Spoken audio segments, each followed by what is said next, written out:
तो यूरोपीय जनसमूह के अंतर्गत क्या क्या शामिल किया गया है उसका अध्ययन आज अपन इस अध्याय में करेंगे। यूरोपीय जनसमूह की बात करते हैं तो यूरोपीय जनसमूह की जनसंख्या रूस सहित 74 करोड़ है।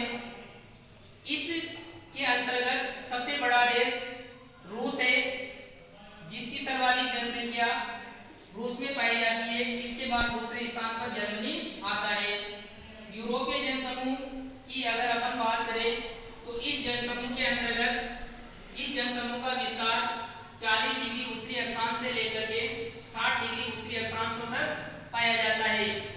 लेकिन इस जनसमूह में जनसंख्या की सर्वाधिक सघनता 45 डिग्री उत्तरी अक्षांश से 55 डिग्री उत्तरी अक्षांशों के मध्य पाई जाती है, क्योंकि 45 डिग्री से 55 डिग्री उत्तरी अक्षांशों के मध्य कोयला पेटी का विस्तार पाया जाता है।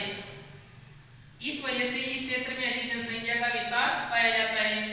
इसके अलावा यूरोपीय जनसमूह में ही सर्वप्रथम औद्योगिक क्रांति की शुरुआत 1860 ईस्वी में हुई, जिसकी शुरुआत इंग्लैंड से मानी जाती है।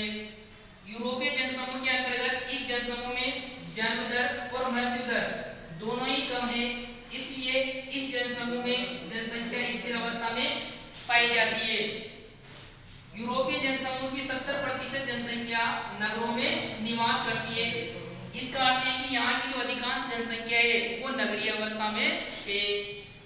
इस जनसमूह में प्रति व्यक्ति आय अधिक है, इसलिए प्रति व्यक्ति आय अधिक होने के कारण उनका जीवन स्तर उच्च पाया जाता है।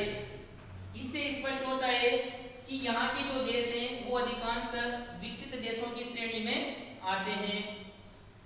इसके बाद यूरोपीय जनसमूह की बात करें तो 2013 के अनुसार यूरोपीय जनसमूह के देशों की जनसंख्या की अगर बात करें तो इसके अंतर्गत सबसे पहले आता है रूस। रूस में विश्व जनसंख्या का 2% भाग निवास करता है।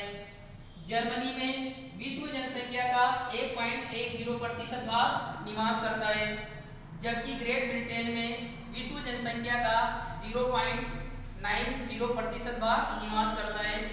फ्रांस में विश्व जनसंख्या का 0.90% भाग निवास करता है, जबकि हंगरी में विश्व जनसंख्या का 0.10% भाग निवास करता है। इस प्रकार से यूरोपीय जनसमूह का विस्तार पाया जाता है।